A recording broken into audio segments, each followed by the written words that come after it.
Señoras y señores, bienvenidos. Soy Marcelino González Fernández, numerario de la Real Academia de la Mar, y les voy a hablar de la culminación de la primera vuelta al mundo de Elcano. Es una conferencia del ciclo de conferencias de tema naval y marítimo organizado por la Real Academia de la Mar en colaboración con la Real Liga Naval Española. Fernando de Magallanes salió en septiembre de 1519 de Sanlúcar de Barrameda con 5 barcos, unos 239 hombres, para navegar hacia Occidente, llegar a las Islas de las Especias, cargar de especias y regresar a España. Ese era el propósito. Los 5 barcos que llevaba eran 5 naus: la Trinidad, la Victoria, Concepción, Santiago y San Antonio. El resultado o el final de aquella aventura fue el regreso 3 años después, en septiembre de 1522, de uno solo de aquellos barcos, la nao Victoria, cargada de especias después de haber dado la vuelta a toda la redondez de la tierra, al mando de Juan Sebastián Elcano, trayendo a 18 hombres a bordo. Las fechas exactas de regreso fueron a Sanlúcar de Barrameda el 6 de septiembre de 1522 y 2 días después, el 8 de septiembre de 1522, el barco entró en Sevilla. Y una vez vistos estos prolegómenos de la aventura y su final, con el regreso a Sanlúcar de Barrameda y después a Sevilla, nos podemos preguntar, bueno, ¿y ahora qué? ¿Qué ocurrió? ¿Qué pasó? ¿Qué resultados se obtuvieron de aquella gran aventura? ¿Qué enseñanzas se obtuvieron? ¿Cuáles fueron las consecuencias? Bueno, pues a todas estas preguntas les voy a dar respuesta aderezada con algunos comentarios adicionales. En primer lugar, hay que tener en claro que la idea de Magallanes y su misión no era dar la vuelta al mundo. Magallanes había salido para llegar a las Molucas, cargar de especias y volver. Si después Juan Sebastián Elcano, porque Magallanes se murió por el camino, si Elcano regresó dando la vuelta al mundo, eso fue pues un accidente, una casualidad o una serie de circunstancias que lo hicieron así. Pero la misión queda bien clara, que no era dar la vuelta al mundo, era llegar a las Molucas y regresar cargados de especias. Cuando se habla de esta aventura, y yo lo he dicho, pues se suele decir que regresó una nau sola. Bueno, regresó una nau sola después de dar toda la vuelta al mundo, pero en realidad regresaron 2 a España de las 5 que salieron. Miren, la Santiago se hundió en las costas de Argentina. La San Antonio desertó en el estrecho de Magallanes y regresó a España con 53 hombres. Dio media vuelta, se las piró y regresó, dejando a todo el mundo allí tirado, porque además era el barco que tenía mayor capacidad y el que llevaba más víveres. Pero no siguió con la aventura, desertó, dio media vuelta y no siguió. La Concepción, esta llegó, atravesó todo el Pacífico, pero fue quemada en Bohol, al sur de las Filipinas, porque estaba muy mal, muy comida por la broma, y además, después de una serie de vicisitudes, no quedaba gente bastante para tripularla. La Trinidad, que estuvo con la Victoria en las Molucas, en Tidore, se tuvo que quedar allí cuando salió la Victoria, porque la Trinidad tuvo una vía de agua. Después de reparar la vía de agua, intentó regresar por el Pacífico, los vientos contrarios no se lo permitieron, le murió mucha gente por el camino, regresó con solo 17 hombres a las Molucas y allí fue apresada por los portugueses. El barco se hundió y de los 17 hombres que quedaban, solamente 4 hombres regresaron a España con el tiempo. Y por último la Victoria, que fue la que regresó, como hemos visto, con Elcano. De modo que de los 5 barcos regresaron 2, que quede claro. Lo que pasa es que solamente uno fue a las Molucas y regresó dando la vuelta al mundo. En cuanto a la tripulación de la Victoria que regresó, pues se suele decir que regresaron 18 hombres con la Victoria. Es verdad, a medias. Regresaron 18 hombres, sí, de 18 expedicionarios de los que habían salido. Pero en realidad la Victoria regresó con 21 hombres, porque también venían 3 moluqueños, 3 aborígenes de las Molucas. Verán, el barco salió de Tidore, en las Molucas, con 60 hombres, con 47 expedicionarios y 13 moluqueños.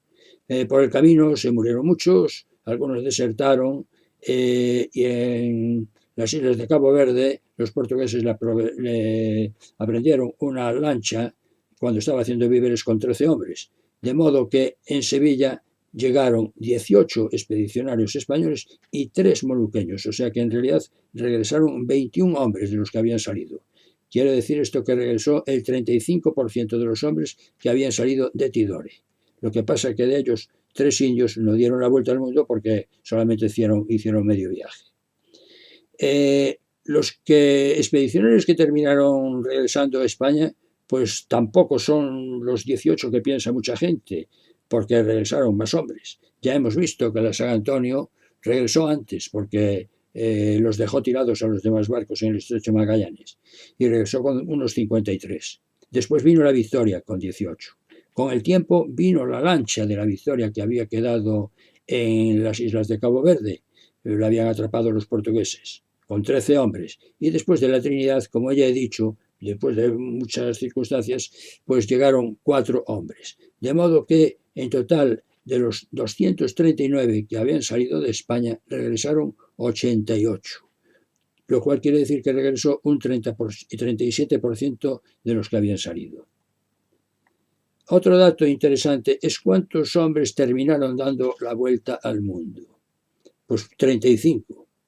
Que todo el mundo piensa que fueron 18, efectivamente. Fueron los 18 de la Victoria los primeros en terminar la primera vuelta al mundo. Pero si pensamos en los 239 expedicionarios, a esos 18 tenemos que sumarle los 13 de la lancha de la Victoria que se habían quedado en Cabo Verde, que al final regresaron y completaron la vuelta al mundo. Y a estos hay que sumarle los 4 de la Trinidad, que desde las Molucas vinieron a España pasando por diferentes cárceles, entre ellas Cochín en la India, de modo que entre todos pues sumaron 35, que fueron los que terminaron dando la vuelta al mundo en diferentes momentos, pero así son las cosas. De modo que dieron la vuelta al mundo un 14,6% de los 239 hombres que habían salido de España. En cuanto a la expedición en sí, ¿cuánto costó? Es una pregunta que suele hacer la gente. Pues esto está bastante bien calculado porque en la Casa de Contratación de Sevilla hay muchos documentos y lo dicen claramente. Se calcula, teniendo en cuenta una serie de circunstancias, que el coste total fue unos 8.334.335 maravedís, de los cuales el rey Carlos I puso casi 6,5 millones, con prestamistas, banqueros y demás. Y el resto lo puso un financiero que era de la confianza de Carlos I, que era Cristóbal de Haro. De modo que más de 8 millones costó la expedición. Una vez pagados todos los barcos, comprados los barcos, todos el armamento, los víveres, el merchandising, todas las baratijas que llevaron, pagados todos los sueldos y demás. 8.300.000 y pico maravedís. Bueno, y el resultado, porque se dice que con el regreso de este barco de la Victoria tenía tantas especies que se terminó ganando dinero. ¿Cómo ha sido esto? Pues efectivamente así fue. La Victoria vino con 524 quintales de clavo, que son unas 23,6 toneladas, y vino con otras especies también. Un quintal, ya pongo ahí la proporción, unas 100 libras o 45 kilos. Fueron vendidas estas especies en la bolsa de Amberes, que era la que estaba activa entonces, y el precio de venta fue 8.750.000 maravedís. Si el coste de la expedición fue 8.334.335 maravedís, las ganancias fueron 415.665 maravedís. 400 y pico mil, que tampoco es para echar las campanas al vuelo y tirar cohetes, pero fue una ganancia. Después de haberlo pagado absolutamente todo, se obtenía ese dinero en limpio. Hay que tener, para comparar y tener una idea, hay que tener en cuenta que, por ejemplo, la nave Victoria sola costó 300.000 maravedís, pero ya estaban descontados aquí. Por otra parte, aparte de ese dinero, luego se vendió algún barco. Por ejemplo, la Victoria se vendió, se reparó y se vendió bastante bien. E hizo incluso viaje y medio redondo a Santo Domingo, porque en el segundo viaje parece que se perdió allá por el Caribe, seguramente en algún temporal. Pero en fin, ese fue el resultado. ¿Qué fueron los grandes logros? ¿Cuáles fueron los grandes logros de esta aventura? Bueno, pues por parte de Magallanes estuvo el encontrar el estrecho que hoy lleva su nombre. Él decía que conocía un paso por el sur de América.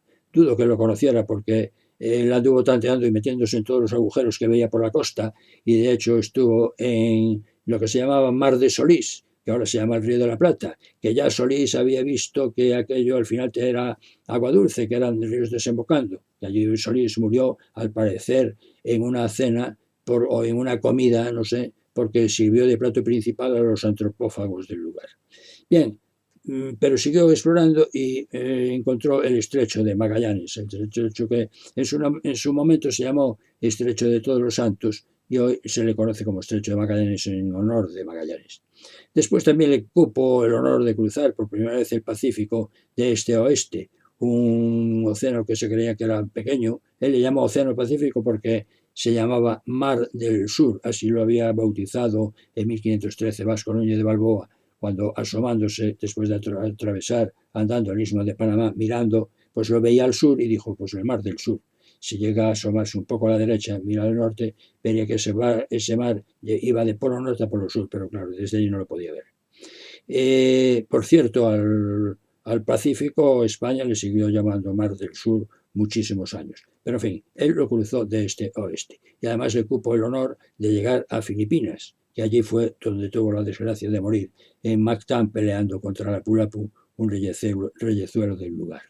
Bien, pues el Cano llegó a las Molucas, cargó su barco de especies y pudo llegar a España y terminó dando la vuelta al mundo. Además trajo el barco cargado de especias, pero además con las especies trajo muchísima información muy importante y de aquella información que él trajo se obtuvieron montones de enseñanzas que revolucionaron la geografía, los conocimientos que se tenían del mundo. En primer lugar, él lo que demostró de forma fehaciente era que la Tierra era redonda. No había lugar a duda. Él había salido de San Lucas de Barrameda, navegando siempre hacia Poniente y siempre a Poniente, y había llegado otra vez a San Lucas de Barrameda.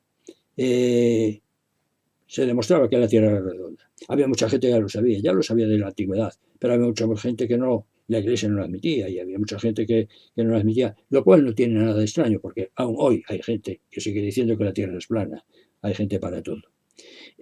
También él demostró que hay mucha agua por allí, hay muchos mares, unos océanos inmensos, y que están los continentes, pero que los continentes se pueden ir de uno a otro y se le puede dar la vuelta a la Tierra navegando siempre, que fue lo que hizo. Se vio lo que ya habíamos dicho, al sur del Nuevo Mundo había un paso entre los océanos, efectivamente. El paso este que después de meterse por todos los huecos que encontraba la costa, encontró Magallanes, el estrecho de Magallanes. Fue uno de los grandes descubrimientos, aunque luego no fue de mucho uso porque es muy difícil el paso y ya mucha gente daba la vuelta al Cabo de Hornos o luego se decidió ir a Centroamérica y cruzar el istmo a pie o con carretas. Bueno, se vio que el Mar del Sur o Pacífico ya era enorme, cuando se pensaba que era pequeño, cuando Vasco Núñez de Balboa le llamó Mar del Sur, creían que era pequeño por la geografía de entonces, pero no. Y es que el círculo máximo que se estaba considerando entonces era un 25% menor que el real. Al quitarle ese 25% faltaba el Océano Pacífico. Por eso Colón, cuando llegó a América, según sus cálculos, pues aquella América tenía que ser China. Claro, le faltaba ese 25% que era el Pacífico, pero no lo contaban. Y Magallanes debió de pensar más o menos lo mismo. ¿Y por qué fue esto? Pues verán, Eratóstenes, que había vivido allá entre el 276 y el 194 a.C., ya saben, el famoso de la criba de Eratóstenes, de los números primos. Bueno, pues con un sistema ingenioso, con unas columnas verticales puestas ahí en el solsticio de verano, en Egipto, pues hizo unos cálculos y demás, y midió unos ángulos y calculó en estadios lo que debía de medir el círculo máximo de la Tierra, que transformados por equivalencia a kilómetros, pues le salían aproximadamente 40.000 kilómetros, que es lo que tiene, por definición, el círculo máximo de la Tierra. Poseidonio, otro sabio, que vivió allá entre el 135 y el 51 a.C., volvió a hacer los mismos cálculos y llegó a los mismos resultados, 40.000 kilómetros. Pasado el tiempo, y aquí ya no se sabe si fue el mismo Posidonio o Estrabón, que vivió entre el 64 a.C. y el 24 después de Cristo, a caballo, entre las dos eras, pues este hizo unos cálculos y le salió que el círculo máximo de la Tierra era 30.000 kilómetros. Se había comido 10.000. Y Ptolomeo fue lo que tomó como cierto. Él admitió que la Tierra era 30.000. Ptolomeo, que vivió del 85 al 165 después de Cristo, ya al comienzo de nuestra era, un gran geógrafo, hizo muchos mapas y demás, y los usó con esa base de que el círculo máximo de la Tierra era 30.000 kilómetros. Y eso fue lo que quedó. Esa era la geografía oficial del comienzo de nuestra era. Después vino la invasión de los bárbaros, la caída del Imperio Romano, el oscurantismo, la época de la Edad Media y demás. Y ya en el Renacimiento, que se empezaron a reconquistar y a recuperar cosas y demás, se recuperó la geografía de Ptolomeo, que tenía ese error, pero era la que estaba en vigor en tiempos de Colón y en tiempos de Magallanes a finales del siglo XV y principios del siglo XVI. Bien, otra cosa que, como informó el Cano y que, bueno, pues que dio mucho que hablar, es que él, que venía de viajar por mares lejanos, él, en los confines de los mares, no había visto esos enormes monstruos infernales, ni esas serpientes marinas enormes que decían, ni gente sin cabeza, con un solo pie, grandes abismos, enormes tormentas, tempestades horrorosas. No. No había nada, había como aquí, cuando soplaba el viento soplaba, y cuando no soplaba, pues no soplaba. Y había peces, y había cosas, y había bichos, sí. Y había bichos grandes, ballenas y eso, pero aquellos monstruos no los había. Esto llamó la atención de Maximiliano Transilvano, que hizo una crónica muy buena del primer viaje alrededor del mundo. Maximiliano Transilvano no viajó, como lo hicieron Pigafetta o Mafra y otros cronistas. Él lo que hizo fue que cuando llegó el barco a España, él se desplazó allá a verlo a gente, a hacer entrevistas en plan paparazzi, ¿no? Como un periodista de ahora. Y les preguntó de todo y escribió una carta en latín, una relación muy buena de lo que fue el viaje y además con ideas suyas. Y cuando le dijeron esto de que no había esos monstruos y no había esas cosas, que todo el mundo hablaba de ellas, pero que luego no vieron nada, y eso que estuvieron 3 años ahí dándole vuelta al mundo, pues él dijo, vaya, vaya. De modo que los antiguos, como lo oyeron, lo escribieron, y así han venido las semejantes fábulas y mentiras de muy antiguo, de unas manos en otras y de un autor en otro, sin haber algún cierto ni auténtico autor que ello lo hubiera comprobado, etcétera, etcétera. O sea que venía a decir que sí, todo el mundo habla, uno dice, el otro copia y tal, unos se copiaron otros y lo vienen diciendo todos, pero nadie se molestó en comprobar si era verdad. Y era lo que pasaba, algo que sigue pasando ahora también. Y además, aquí pongo un dibujo a la derecha porque efectivamente habían visto cosas grandes, peces grandes que decían que eran ballenas, que en realidad no son peces, son mamíferos. Pero bueno, ahí lo dibujaban en plan monstruo, y ahí verán que pone una ballena y una orca, que sí, se parecen, que son bichos que viven en el agua, pero no se parece mucho a los que quieren representar. También el Cano informó de que por allá, por donde había andado, había otras civilizaciones, que había otra gente, oiga, que no somos los únicos. Y además tienen otros usos, otras costumbres, y además otras muy interesantes, muchas de ellas. Y además, otra cosa que llamaba mucho la atención es que al otro lado del mundo, pues la gente estaba de pie, como por este lado. No estaban patas arriba, no se caían a ningún abismo, porque la gente decía, bueno, sí, la Tierra es redonda, pero el que esté por el otro lado se tiene que caer. No, pues no se caían, estaban de pie igual que aquí. Y eso fue también muy revelador. Además sabían mucho de medicina, sabían cosas raras que además les aprendieron mucho y conocían vegetales, conocían cosas de esas. Eso llamó también mucho la atención. Y por supuesto, pues que había otra fauna, otra flora. En fauna, pues esto Pigafetta y los demás describieron gente como era el pecarí, la espátula, un insecto hoja que había metido en una cajita una hoja que andaba, era un insecto hoja, pues, y animales en la Antártida y por ahí en la zona de la lobos marinos, leones marinos, los guanacos, en fin, bichos de esos, se los describía todo, que eran totalmente desconocidos. Y también había mitos que echaron por tierra.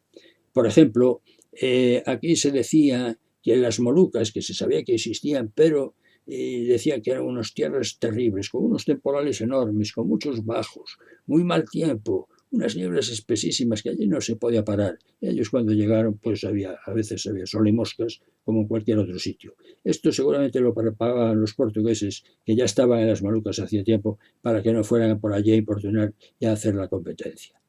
También había otros mitos, por ejemplo, se decía que la canela, que ellos vieron allí que la canela, que era una de las especies que trajeron, que está tan buena echándola en el arroz con leche, pues sabemos ahora que es la cáscara de las ramas y demás, tiene ese sabor dulce. Bueno, pues ellos se decía que la canela se encontraba en los nidos de algunas aves, mayormente en el nido del ave fénix. Toma ya. Pues había cosas de esas que se echaron por tierra, porque las cosas eran mucho más normales de lo que parecía. De todas formas, también quedaron mitos y quedaron cosas ahí oscuras que dieron mucho que hablar y luego ya, en fin, hasta que se investigaron y demás. Por ejemplo, hablaron de los patagones. Los patagones eran unos hombres, una gente muy alta, enorme, las que describe Pigafetta, lo describieron otros, allá en el sur de América. De hecho, los patagones le dieron nombre a la región, la Patagonia, pero nunca se volvieron a ver esos señores tan altos que decían ellos, esos indios tan altos. A lo mejor es que, porque al parecer sí hay gente alta, había gente alta, y a lo mejor los españoles de entonces pues eran más bien unos chaparritos, ¿no? Bajos. En fin, y si uno bajo se pone al lado de uno alto, el alto le parece enorme. Me pasa a mí alguna vez que me he visto al lado de un jugador de baloncesto, miro para arriba y a mí aquel me parecía patagón y medio. Pero en fin, no se han vuelto a ver esos patagones que decían ellos o es que exageraban un poco. También hablaron, como ya dije antes, de grandes peces. Bueno, no hay esos monstruos, pero hay unos peces grandísimos, claro. Las ballenas, que no son peces, son mamíferos, pero la verdad sí impresionan cuando se ven cerca. También hablaron de algún pájaro exótico. Elcano trajo unas plumas de un pájaro que vivía en el aire y que se alimentaba de aire o algo así. Eran las plumas y eran los restos disecados de aves del paraíso, que estuvieron comerciando después mucho tiempo con ellas y les daban algún significado así místico hasta que los naturalistas descubrieron que eran pájaros muy bonitos, pero pájaros vulgares y corrientes. Cuando regresó Elcano de la vuelta al mundo, él lo primero que hizo fue escribir una carta a Carlos I, una carta en la que le daba la novedad de que acababa de dar la vuelta al mundo, que acababa de llegar, que se había muerto Magallanes, que traía muestras de amistad de los moluqueños. Pedía al rey, le pedía ayuda para que liberara a los 13 hombres que se habían quedado en Cabo Verde. Por otra parte, hay que decir que Elcano estaba preocupado sobre todo por 3 cosas y siempre estuvo preocupado por ellas. Y tenía miedo o tenía resquemor de que le pudiera pasar algo al llegar a España. La primera es que tenía una cuenta pendiente con la justicia. Él había sido el dueño, el armador de una nao que había alquilado a la corona y había actuado en el norte de África, en guerras, norte de África y también en Italia. Él había estado embarcado de maestre, o sea, de segundo, era normal. Aunque él era el dueño, pues si lo ponía la nave al servicio del rey, el rey o las autoridades que fueran nombraban un capitán, gente de la nobleza, y el dueño quedaba de maestre, que era el administrador y el que conocía realmente el barco. Pero lo malo es que la corona no le pagó. Entonces su gente pues se rebeló porque eran asalariados. Entonces lo que hizo Elcano fue hipotecar con unos saboyanos el barco. Pero luego pues seguían sin pagarle la corona y tampoco podía pagar a su gente. Entonces lo que hizo fue a esos saboyanos venderle el barco. Era un barco armado. Y en aquellos tiempos el vender un barco armado a extranjeros era delito. Por lo tanto, él acababa de cometer un delito. Un delito forzado por las circunstancias, porque la corona no le pagaba y tenía que pagar a su gente, pero era delito al fin y al cabo. Entonces se vio perseguido por la justicia y lo que hizo fue escapar del norte, donde vivía, a Sevilla. Allí se enteró de la expedición de Magallanes y tal, se enroló y estuvo en el viaje, pero traía ese resquemor. Luego había otro problema que tenía en mente, y es que él había tomado parte, no muy activa, pero había tomado parte en la revuelta que se había producido en San Julián, en la costa americana del Atlántico, cuando 3 capitanes se rebelaron contra Magallanes. Eso también lo traía. Y además él pensaba que si la San Antonio, que había desertado, si llegaba a España, pues se iba a ir de la lengua, se iba a saber todo, iba a saber que él, con otros 40, había estado metido en el jaleo en el que le costó la vida a 3 de los capitanes, 2 que fueron ejecutados, digamos, y el otro que fue abandonado en una isla, Juan de Cartagena, y que nunca más se supo. Y después la tercera cosa, la tercera preocupación de Elcano fue que él regresó por el Índico. El regresar por el Índico pues no lo tenía muy tranquilo porque el Índico era de la zona de influencia de Portugal de acuerdo con lo previsto en el Tratado de Tordesillas. Y bien, es verdad que era paso inocente, pero él no quería encontrarse con portugueses. Y el rey Carlos I había dicho que se respetaran los acuerdos y que no se metieran en zona que le correspondía al rey de Portugal. Por eso él fue, cuando viajó por el Índico, navegó todo lo al sur posible, pero navegó a sabiendas de una zona que era de influencia portuguesa. No le pasó nada por esto. El rey luego recompensó por lo que había hecho, por llegar con tanta información, tan buena información, llegar con el barco y además regresar con tantas especies que dieron un beneficio. Por lo que en premio le dio una pensión anual de 500 ducados, lo cual es maravilloso. 500 ducados anuales está bien, pero hubo un pequeño problema, es que él nunca vio un ducado de esos 500, no le pagaron nunca. Él murió a los pocos años en el Pacífico, en una expedición con Loaiza, cuando volvían desde La Coruña, habían salido de La Coruña y regresaban para ir otra vez a las Molucas. Y él no cobró nunca nada y tampoco lo cobró su madre después, que lo reclamó varias veces. Aquí la corona ya pasó más veces, promete pagar, pero luego a la hora de soltar la mosca es una rasca de cuidado. En cambio, sí, le concedió el título de hidalgo y le concedió un escudo muy bonito, porque total el papel lo aguanta todo. Y el escudo tenía un yelmo en modo de cimera y tenía un mundo y con una leyenda que decía, que dice primus circundedisti me, el primero que me dio la vuelta al mundo. Y el escudo con 2 cuarteles, en el cuartel alto un castillo y el bajo pues tiene 2 palos de canela cruzados, 3 nueces moscadas y el resto unas cuantas flores de clavo. Es el mismo escudo que tiene nuestro buque escuela Juan Sebastián Elcano. Bien, el regreso de Elcano supuso el abrir nuevos caminos para la navegación y para nuevos descubrimientos y además para establecer un gran comercio y demás, aunque hubo sus problemas.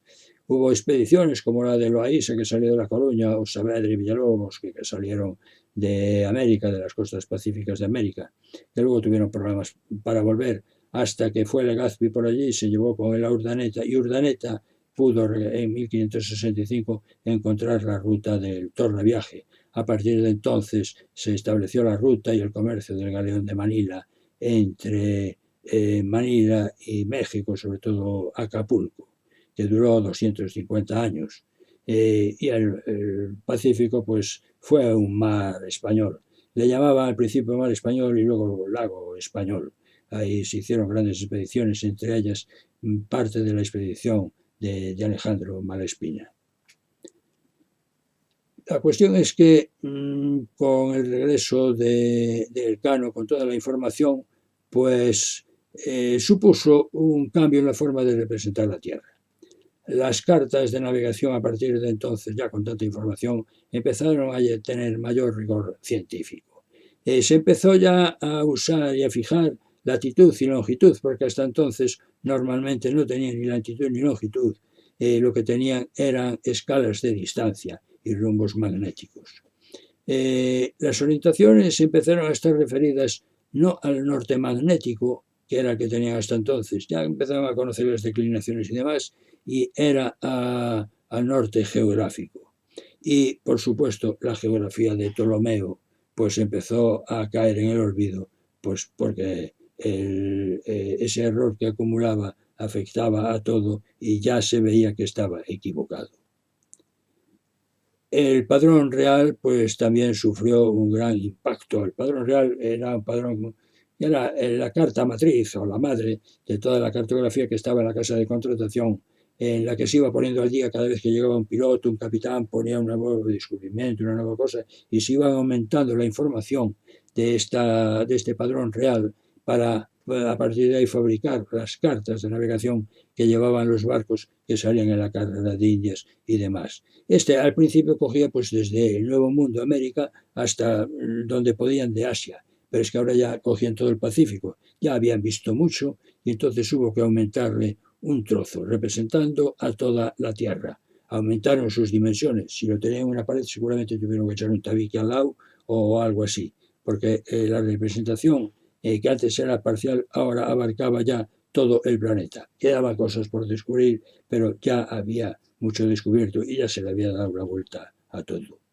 Esta información que se aplicó con el viaje de Magallanes y Elcano fue no solamente la que trajo Elcano, ya había traído información la San Antonio, sus tripulantes, y dijeron mucha información, se había metido en el estrecho de Magallanes, ya conocía muchas cosas y demás. Después los tripulantes de la Victoria, cuando regresó lógicamente, pero luego los prisioneros de Cabo Verde cuando regresaron, y después los tripulantes de la Trinidad, los 4 que regresaron, que eran, entre ellos estaba el capitán y 2 pilotos, y después otros, y todos iban trayendo información y mejorando cada vez más y más esas cartas, de modo que se llegó a tener un conocimiento muy grande, muy bueno y muy fiable de la Tierra.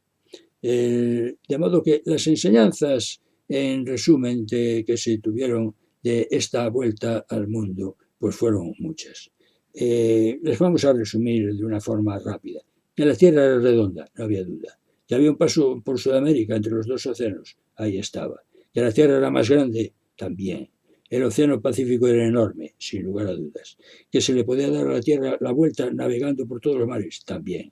Que no había grandes bestias, por supuesto que no, ni tampoco enormes precipicios ni cosas de esas. Que al otro lado había gente, otras civilizaciones que además estaban de pie, cosa rara. Había otras civilizaciones, otros usos, otras costumbres, otra fauna, otra flora. Se revolucionó la geografía y se amplió el mundo conocido hasta una magnitud por entonces desconocida. Y gracias a todo esto y toda esta información aparecieron nuevos e interesantes libros en la casa de contratación. Se empezaron a publicar muchos, cosmografías, regimientos, artes de navegar, derroteros y demás, con informaciones sobre todo sobre astronomía, la esfericidad de la Tierra, alturas del Sol, métodos de observación, cartas de marear, derroteros, descripciones de las costas, instrucciones prácticas, los instrumentos, otras informaciones. La verdad que con aquellos libros y aquel saber que teníamos entonces a raíz y después de la vuelta del Elcano, con toda esa información y ya lo que se tenía de antes, pues se pusieron a España en el primer puesto de las ciencias náuticas y de la navegación en Europa. Como decía alguien, pues Europa aprendió a navegar en libros españoles. Se ha visto que las especias, que fueron las que habían propiciado todos estos viajes, fueron los grandes motores de los enormes viajes oceánicos y de los importantísimos descubrimientos de finales del siglo XV y el XVI. Las especias, esas cosas que parecen tan nimias y que entonces valían su peso en oro, fueron las que impulsaron todos estos grandes descubrimientos y las grandes navegaciones oceánicas y una enorme mejora en la navegación, en los sistemas de navegación, en la astronomía, en la geografía, en la cosmografía, en los instrumentos de precisión, etcétera, etcétera. Hay que decir que hubo un antes y un después del regreso de la Victoria con Elcano a España. Hubo un gran tráfico a partir de entonces, ya consolidado el que había antes, el galeón de Manila, que se empezó a funcionar cuando Urdaneta encontró unos años después la ruta del tornaviaje. El galeón de Manila por el Pacífico, junto con la carrera de Indias en el Atlántico. La verdad, en aquella época España fue grande. Grande gracias a la convicción de que el conocimiento de la mar era un signo de sabiduría. Su uso era una muestra de poder y su explotación era una fuente de riqueza. Aquella fue una de las grandes aventuras, la mayor aventura de la humanidad en la superficie de la Tierra, lo de la vuelta al mundo que dio la Victoria con Elcano. Un barco que estuvo, barquito pequeño, poco más que una lancha, durante 3 años por mares desconocidas, navegándolos por primera vez. Está a punto de terminarse ahora la celebración. En septiembre de este año se conmemora el 500 aniversario del regreso, que fue en 1522. Fue un enorme viaje, la mayor aventura en la superficie de la Tierra, que si se quiere comparar, y muchos la comparan con esa otra gran aventura del hombre fuera de la superficie de la Tierra, fuera de nuestro espacio, que fue el vuelo a la Luna y el regreso del Apolo 11 en 1969, que en el 2019 hizo 50 años. 50 años este, 500 años el otro. Pero en el del Apolo 11, a diferencia del otro, que no sabían casi nada de por dónde iban a ir, aquí, aunque era un vuelo a la Luna, posarse en la Luna y volver, sabía mucho. Unos cálculos enormes, unos medios tecnológicos, técnicos fantásticos, que fueron los que posibilitaron el éxito de la misión. Pero estas son las dos grandes aventuras que han tenido lugar 550 años hace. Con la venida del Elcano y con lo que vino después, pues se creó un gran tráfico, un enorme comercio, un mercado, grandes navegaciones, colonizaciones, destacamentos, asentamientos, un intenso intercambio comercial, financiero, cultural, político, artístico, entre todos los continentes. Fue la culminación de la primera vuelta al mundo del Elcano lo que supuso el poner la primera piedra de lo que hoy damos en llamar la globalización. Señoras y señores, muchas gracias por la atención.